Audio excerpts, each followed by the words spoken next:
Assalamualaikum warahmatullahi wabarakatuh. Waalaikumsalam.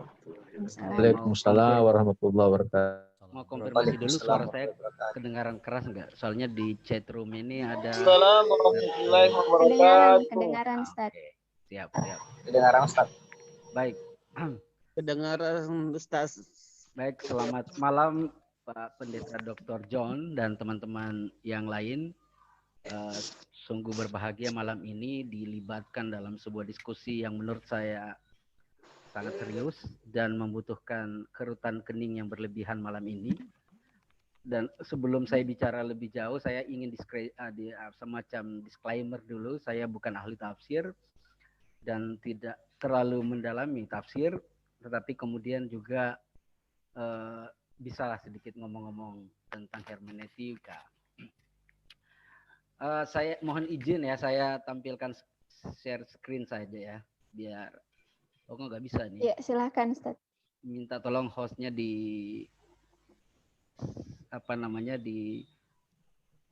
diizinkan ini screen sharingnya. Iya, boleh dibantu teman-teman panitia untuk. Ya, sudah dijadikan co-host Ustaz. Ya, silakan Ustaz, sudah dijadikan co-host. Oke.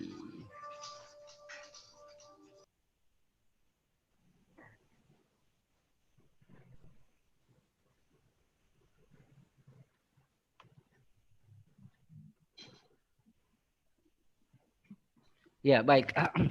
Malam ini kita diberi judul yang menurut saya sudah klasik ya, tentang seni memahami. Kata seni memahami ini sangat klasik sebetulnya dari hermeneutikanya Schleiermacher. Kita teman-teman yang Pak Dik saya kira yang belajar tradisi filsafat Jerman pasti sangat paham tentang kalimat ini, dan juga bukunya. Saya punya bukunya Budiman Hadiman, judulnya persis tema kita malam ini adalah seni memahami hermeneutika dari Schleiermacher sampai Derrida. Memahami adalah proses yang sebetulnya mudah dilakukan dan bisa dilakukan oleh siapapun di antara kita, tetapi menjadi rumit ketika kita mencoba untuk menyingkap beberapa makna di balik teks yang kita sedang ingin pahami gitu. Proses memahami lebih dalam atau lebih rumit ketimbang mengetahui.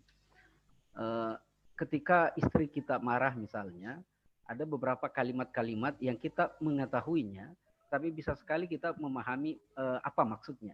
Jadi kadang-kadang yang terdengar sebagai susunan sintakmatik atau susunan kalimat tidak serta-merta menyampaikan makna yang sama, sehingga kemudian memahami dibutuhkan dan akhirnya menjadi sebuah seni gitu. Jadi memahami ini pekerjaan yang menarik, mudah, tapi juga menjadi rumit. Dia bisa menjadi pekerjaan aktivitas sehari-hari, tetapi dia juga bisa menjadi sebuah cabang dari filsafat yang sedemikian rumit dan semakin besar. Teman-teman yang belajar filsafat tentu lebih memahami hal seperti ini. Nah, itu yang penting untuk di kita bersama-sama berangkat mempersamakan persepsi kita tentang apa yang kita sebut dengan memahami gitu. Nanti saya menggunakan perspektif lain. Ada malam ini saya tidak banyak. Ainun, berapa lama saya ngomong?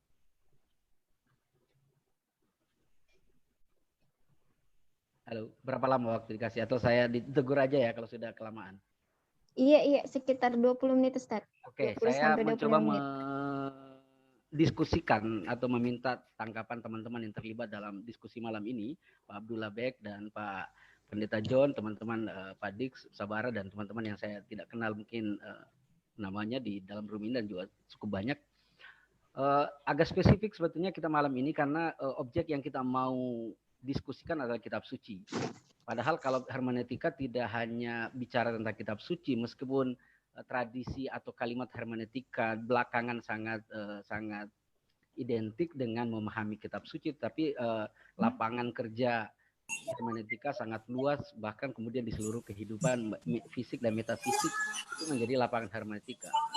Ketika kita memahami apapun, maka dia adalah pada prinsipnya dia sudah bicara tentang hermeneutika. Tetapi malam ini kita membincang sebuah korpus yang punya tempat yang spesifik dan spesial dalam masyarakat tertentu. ke Injil, kemudian Al-Quran, Weda, Tripitaka, itu adalah kumpulan teks yang spesial bagi masyarakatnya, masyarakat beragama yang menganutnya. Al-Quran tentu sangat spesifik bagi umat Islam dan punya kedudukan yang sangat spesial. Dan karena itu juga perdebatan di dalam rahim masyarakat Islam tentang kedudukan Al-Quran juga menjadi perdebatan yang cukup panjang dan historis gitu. Dia bahkan melegenda perdebatan ini sampai anak-anak zaman selalu mereproduksinya dan menjadi perdebatan yang cukup panjang. Bahkan mungkin saya bisa prediksi bahkan sampai kiamat perdebatan tentang kitab suci apakah dia teks yang ahistori atau dia teks historis itu akan terus-menerus menjadi perdebatan dalam masyarakat Islam. Dalam bahasa kita atau bahasa umat Islam ada dua kubu yang besar dalam memahami kitab suci sebagai sebuah teks, sebuah korpus. Sebagian masyarakat atau sebagian kelompok-kelompok terutama Ibnu Taimiyah sebetulnya yang menyatakan bahwa Al-Quran adalah kadim seluruhnya. Jadi seluruhnya makna hurufnya dan apapun historisitasnya itu semuanya adalah kadim. Apa yang dimaksud kadim? Sesuatu yang tidak terpisah dengan Tuhan gitu. Jadi dia tidak terpisah dengan Tuhan dan kemudian dia tidak bernuansa kebudayaan. Dia adalah benar-benar bernuansa spiritual. Karena itu Al-Quran adalah kitab atau firman Tuhan. Sesuatu yang bagian dari ketuhanan. Itu disebut kadim. Sementara satu versi lagi yang disponsori sebetulnya oleh kelompok Wasibin atau kelompok Mu'tazilah yang mendudukkan Al-Quran sebagai makhluk. Apa konsekuensi teologisnya? Ketika Al-Quran didudukkan sebagai makhluk, maka dia terpisah dari Tuhan. Jadi Tuhan sebagai subjek, nanti saya juga di bagian keempat saya bicara subjek. Tuhan sebagai subjek di balik Al-Quran atau kitab suci itu mulai terpisah secara pelan-pelan dengan dengan kitab suci, dan itu yang dipahami oleh kelompok Mu'tazilah. Sebetulnya ada pemahaman yang cukup sedikit moderat di tengah, yaitu kelompok Asy'ari yang mengatakan bahwa maknanya atau sesuatu di behind the text atau beyond the text adalah kadim. Dia makna itu ada berasal dari Tuhan, spiritnya berasal dari Tuhan, tetapi teksnya adalah baharu atau teksnya adalah hadis. Teksnya adalah makhluk ciptaan berbasis kebudayaan, dalam hal ini kebudayaan Arab. Nah, itu jalan tengah yang dimiliki disodorkan oleh Asy'ariyah untuk menengahi persoalan apakah Al-Quran ini kadim dan atau makhluk. Ini perdebatannya cukup panjang dalam Islam. Bahkan kemudian masuk ke ranah politik sehingga suatu ketika Imam Ibnu Hambal dalam tragedi Mihna itu mendapat hukuman cambuk atau hukuman penjara dari khalifah yang kebetulan menganut masa Mu'tazilah yang menghendaki pemahaman atau menyeragamkan pemahaman masyarakat bahwa Al-Quran adalah makhluk atau teks yang historis gitu. Itu perdebatan yang menarik menurut saya yang juga saya tidak tahu apakah nanti Pak John atau Pak Dix yang bisa menjelaskan apakah dalam tradisi Kristiani juga ada perdebatan seputar ini gitu. Seputar posisi kitab suci sebagai teks yang historis atau teks yang ahistoris. Para sarjana muslim belakangan misalnya Nazar Hamid Abu Zaid rasa-rasanya juga atau Farid Esak, kemudian mungkin yang lebih radikal kelompok-kelompok revisionis seperti Munim Asyiri di Indonesia itu lebih bahkan kemudian melihatnya teks sebagai bagian dari historisitas yang tidak terlepas dari kepentingan-kepentingan unsur-unsur yang profan di dalam masyarakat Arab dan bagian dari profan dari Nabi Muhammad dan bagian dari profan dari para khalifah ikut serta dalam historisitas Al-Quran, termasuk ketika memutuskan untuk membuat satu mushaf lalu kemudian teks ini diberi harakat, kemudian dikumpulkan dan dicetak. Itu adalah peristiwa kebudayaan yang mengikuti peristiwa Al-Quran gitu. Dan sehingga kemudian kaum revisionis misalnya menyatakan ada reduksi dalam konteks ini atau kemungkinan terjadinya reduksi dalam konteks ini sangat besar. Misalnya Wasbun yang salah seorang pemikir revisionis yang mungkin dipinjam oleh Munim Asyiri mengatakan bahwa Al-Quran tidak mungkin diciptakan di Arab Saudi.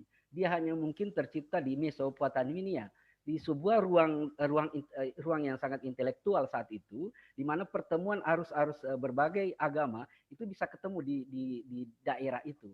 Jadi ini bagian dari dia membaca secara historisitas ya. Dia tidak membaca dari perspektif umat beragama, tapi dia membaca dari perspektif kehadiran teks itu, the presence of this text dalam kebudayaan kita atau dalam masyarakat Islam.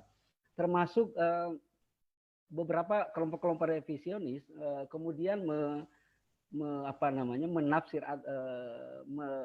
menjelaskan bahwa kata-kata Muslim itu tidak ditemukan dalam tradisi atau tulisan-tulisan Persia lama atau tulisan Suryani, di mana orang-orang Islam di abad 2 sampai di 8 Hijriah atau di abad sebelum abad ke-8 Masehi atau ada 100 tahun sebelum itu pasca kenabian, tidak dikenali istilah Islam. Nanti ada teks yang disebut Corpus Zunnun kalau tidak salah, itu menyebut ada kata Muslaman yang kemudian menjadi populer dengan kata Islam.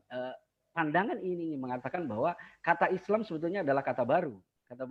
Nah, itu menurut saya pendekatan historitas yang menantang untuk menyertai perdebatan di seputar kitab suci ini, apa dia kitab yang ahistori atau dia kitab historis. Dan penganutnya sampai sekarang sangat banyak gitu. Kelompok-kelompok salafi yang berkembang di Indonesia dan di seluruh dunia atau kelompok-kelompok yang dulunya disebut dengan fundamentalis Islam itu sangat percaya bahwa Al-Quran itu bukan sesuatu yang historis, dia ahistori gitu. Karena itu kemudian ahistori bukan dalam pengertian tidak berangkat dari sejarah ya. Dia melampaui sejarah. Al-Quran itu kamil, sempurna, wa syamilun likulli zamanin wa makan. Itu doktrinnya. Bahwa teks Al-Quran yang turun pada zaman Nabi Muhammad di abad 7 Masehi itu adalah teks yang sempurna, teks yang lengkap, sempurna dan meliputi segala zaman dan tempat. Dia akan cocok di segala zaman dan tempat. Itu doktrinnya. Itu objek kajian pertama yang menarik untuk kita diskusikan, memperlihatkan posisi kitab suci dalam konteks dia historik atau ahistori. Karena para filosofi seperti Gadamer, kemudian mungkin nanti Derrida, dia jelas tidak mungkin membincang kitab suci atau teks dalam konteks yang ahistori, tetapi semuanya historis gitu. Semua ada dalam rangkaian penanda dan peta.